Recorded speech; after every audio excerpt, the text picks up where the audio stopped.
सिर्फ इस कलर के लिए आपको करीबन 30,000 रुपये एक्स्ट्रा देने पड़ते हैं। एवरेज जो इसका माइलेज वो 20 के आसपास ही रहने वाला है, उसमें आपको जो 19-20 का फर्क है वो नजर आ जाएगा। अगर पंचर होगी तो दिक्कत तो आपको थोड़ी सी हो सकती है, पर आपकी जो बुलेट है उससे भी ज्यादा आपको वजन देखने को मिल जाता है। आज अपने पास है रॉयल एनफील्ड की अब तक की सबसे सुंदर बाइक, जो कि है इनकी कॉन्टिनेंटल GT 650 का टॉप वेरिएंट, जो कि आप देख सकते हो है मिस्टर क्लीन। तो देखो इसके अंदर वैसे काफ़ी कलर ऑप्शन हमारे पास आ जाते हैं, लेकिन सिर्फ इस कलर के लिए आपको करीबन 30,000 रुपये एक्स्ट्रा देने पड़ते हैं, जिसके अंदर आप देखोगे आपको जो पूरा मिरर इफेक्ट है वो नज़र आ जाएगा। पूरा क्रोम के अंदर आपको इस गाड़ी का जो टैंक है वो देखने को मिलेगा। बीच में आपको ब्लैक कलर और ये जो येलो कलर के आप जो स्ट्रिप्स है वो देख सकते हो भाई, ये पूरा हैंड वर्क इस गाड़ी पर किया गया है। वीडियो में आपको लग रहा होगा कि शायद इस टैंक के ऊपर स्क्रैचेस वगैरह, पर ऐसा नहीं है, क्योंकि भाई मिरर इफेक्ट देता है पूरा, तो मेंटेन करना काफी ज्यादा डिफिकल्ट इसको हो जाता है। प्रेजेंट टाइम पे GT 650 का जो मिस्टर क्लीन टॉप वेरिएंट है, इसकी आपको ऑन रोड प्राइस करीबन जाने वाली है 4,40,000। आज से करीबन 1 साल पहले मेरे दोस्त ने ली थी करीबन 4,25,000 की, और 1 साल बाद में अभी इसकी प्राइस 4,40,000 तक चली गई है। और इसका अगर आप बेस वेरिएंट लेते हो जो कि आता है रोकन रेड, तो उसकी कॉस्ट आपको पड़ती है 4,07,000 ऑन रोड सीकर में। बाय द वे GT 650 में आपको कुछ इस तरह की देखने को मिलती है। तो एक बार मैं इसे स्टार्ट करता हूँ और जो इसका एग्जॉस्ट साउंड है वो भी आपको चेक कराता हूँ।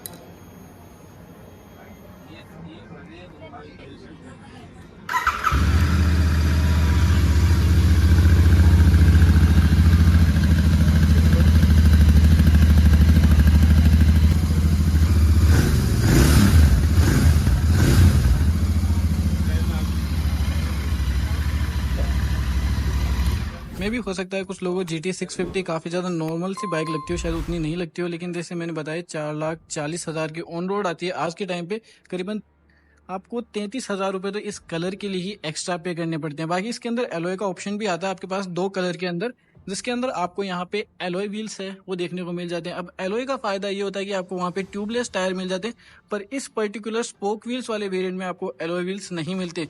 और यहीं पे थोड़ा सा जो नेगेटिव पॉइंट है वो आपको नजर आएगा, क्योंकि एलॉय व्हील्स नहीं है, स्पोक व्हील्स है, तो ट्यूबलेस टायर नहीं मिलते। तो अगर पंचर हो जाएगी तो भाई इस बाइक को घसीटना, मतलब पंचर की शॉप तक लेके जाना बहुत ही ज़्यादा डिफिकल्ट रहने वाला है। एक और जो नेगेटिव है वो थोड़ा सा बता देता हूँ कि हर कोई इस बाइक का टायर रिपेयर नहीं कर सकता। और अब सबसे जरूरी चीज, जब इस बाइक के अंदर आपको 650 सीसी का पैरेलल ट्विन सिलेंडर इंजन मिलता है, तो भाई माइलेज ही कितना निकालती होगी। तो देखो जो कंपनी क्लेम करती है वो है माइलेज 27 का। आप आराम से इसे अगर तरीके से चलाओ तो 27 का माइलेज निकाल सकते हो। बाकी कम से कम जो माइलेज आप अगर एकदम रफ चलाते हो तो ये देती है लास्ट 12 का। बाकी नॉर्मल जो एवरेज निकलने वाला है वो इसके अंदर आप 23 से लेके 26 के बीच में इसका एवरेज आराम से निकाल सकते हो। इस बाइक में एक मॉडिफिकेशन ऐसी है ना, जो कोई भी इस बाइक को परचेज करता है सबसे पहले वही चीज इसमें करवाता है, वो आता है इसका एग्जॉस्ट। तो आफ्टर मार्केट कितने आपके पास ऑप्शन और क्या क्या उनकी प्राइस रहने वाली है एग्जॉस्ट की, तो वो भी मैं बता सकता हूँ, क्योंकि भाई मेरे फ्रेंड्स इसके दो बाइक ओन करते हैं GT 650, जिसमें उन्होंने डिफरेंट एग्जॉस्ट लगा रखे हैं। साउंड का जो आउटपुट है वो भी मैं आपको बता सकता हूँ कि कैसा रहने वाला है। इसके अंदर कंपनी से कुछ इस तरह का एग्जॉस्ट आएगा, जो इसके अंदर इसके बाद में आता है करीबन 11,000 का आता है AEW 101, वो आता है 11,000 का, उसका साउंड काफ़ी अच्छा है। देन आता है 20,000 का आता है आपके पास जो रेड रोस्टर का परफॉर्मेंस एग्जॉस्ट आता है। तो अभी के टाइम पे सबसे ज़्यादा ट्रेंड में रेड रोस्टर वाला एग्जॉस्ट ही चल रहा है। बाकी उसके अलावा एक जो गुरु सेवक का एग्जॉस्ट है वो भी आता है, और उसकी प्राइस आपको चली जाती है अप्रोक्स 25 से 27,000 की। और अब बात करते हैं कि ये जो 3 मैंने आपको एग्जॉस्ट बताए, AEW 101, रेड रोस्टर और गुरु सेवक, इन तीनों में से सबसे बेस्ट जो साउंड आउटपुट है वो किसका आता है। देखो अगर लाउड आपको चाहिए तो वो है AEW 101, पर साउंड सुनने में जिसका ज़्यादा अच्छा लगे और लाउड भी लगे वो है रेड रोस्टर, और सबसे ज़्यादा यही बिकता है इसके अंदर। देन फाइनल आता है आपका गुरु सेवक, जो आता है 25 से 27,000 के बीच में। और उसका साउंड वैसे मैंने कभी सुना नहीं है तो मैं आपको उतना नहीं बता सकता, पर मेरे ओपिनियन में जो रेड रोस्टर वाला एग्जॉस्ट है वो बेस्ट है। दोस्त बात करें अगर फ्यूल टैंक की कैपेसिटी की, तो आपको इसके अंदर 12.5 लीटर की फ्यूल टैंक की कैपेसिटी मिलती है।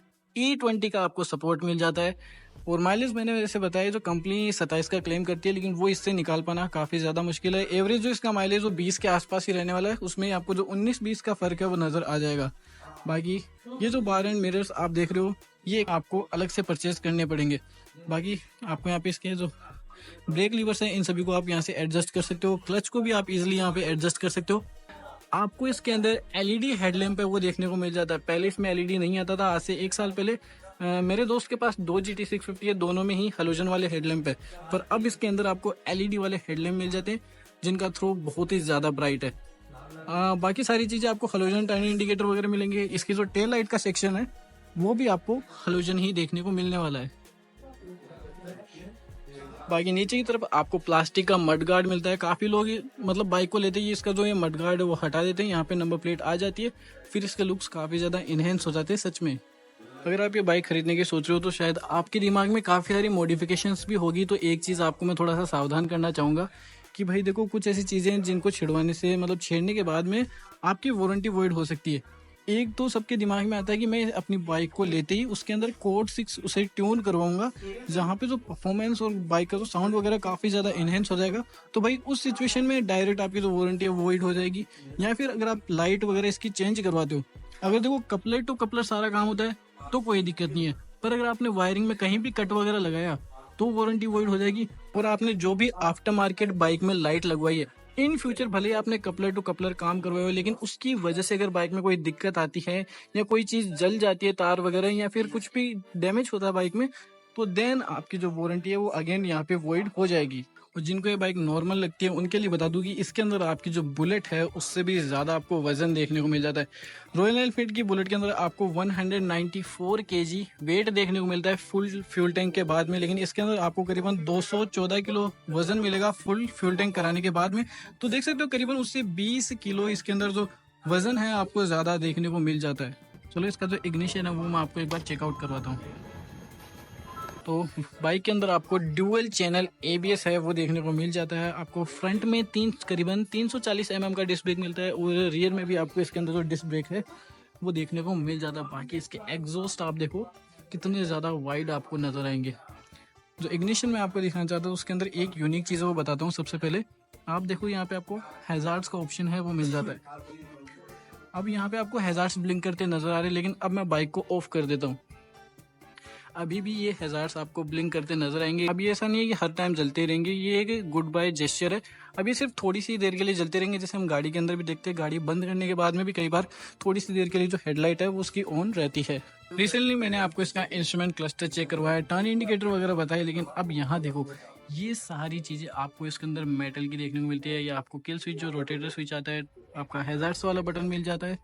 यहाँ पे आपको जो पासिंग ऑप्शन है, टर्न इंडिकेटर एंड हॉर्न की प्लेसमेंट है वो इस बाइक में देखने को मिल जाती है। और बाकी कुछ इस तरह का इसका हैंडल बार है वो आपको नजर आने वाला है। एक चीज़ को सुनकर मैं काफ़ी ज़्यादा शौक हुआ, जैसे कि ये 4,40,000 की ये बाइक आती है ऑन रोड, जिसके साथ में आपको सिर्फ एक ये जो हेलमेट है वो फ्री मिलता है। ऐसा नहीं है सिर्फ एक हेलमेट मिलता है, इसके अंदर आपको जो वाइजर है वो भी देखने को नहीं मिलेगा। ये आपको करीबन 415 रुपए का अलग से परचेज करना पड़ता है। बाकी GT650 में देखोगे आपको यहाँ पे जो इसके फ्रंट के शॉक्स है वहाँ पे जो इस पे कवरिंग है रबर की वो देखने को मिल जाती है, ताकि डस्ट वगैरह ना लगे और ये चीज़ें कोई भी इसकी डैमेज वगैरह नहीं हो, क्योंकि यह हर एक चीज़ में काफ़ी ज़्यादा कॉस्टली है।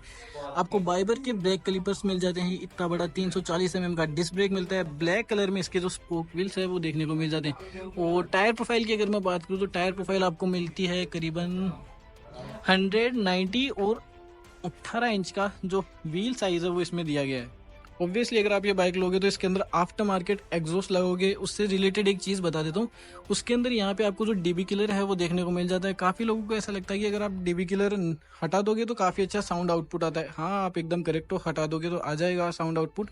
लेकिन एक थ्योरी माइंड में ये भी रहती है कि जब आपको कोई भी पुलिस वाले पकड़ लेते हैं तो क्या उस पर चालान करेंगे? भाई डेफिनेटली करेंगे। आप चाहे DB किलर हटाओ या मत हटाओ, आपका जो चालान है वो डेफिनेटली होगा। वैसे देखो अकॉर्डिंग टू अगर हम रूल देखें तो अगर आपने DB किलर लगा रखा है अगर आफ्टर मार्केट एग्जॉस्ट में तो आपका चालान नहीं होना चाहिए, क्योंकि देखो चालान इसीलिए किया जाता है कि एक तो आपकी बाइक साउंड काफ़ी ज़्यादा कर रही है और DB किलर हटाने के बाद वो कार्बन इमिशन भी थोड़ा ज़्यादा करती है। पर अगर आपने DB किलर लगा रखा है तो ना तो आपकी बाइक उतना ज़्यादा साउंड करती है ना कार्बन इमिशन होता है। पर भाई देखो पुलिस वालों का माइंडसेट ऐसा ही है, अगर उन्हें चांस मिल गया आपको लूटने का तो भाई वो डेफिनेटली आपको लूटेंगे और वो आपसे पैसे लेंगे। सो गाइज ये था मेरा एक जेन्युइन रिव्यू GT650 के साथ। क्या इसमें बढ़िया है, क्या इसमें बुरा है। जैसे मैंने बताया कि जो पंचर वाली दिक्कत है वो मतलब आपको स्पोक व्हील्स के साथ देखने को मिलेगी। अगर पंचर होगी तो दिक्कत आपको थोड़ी सी हो सकती है।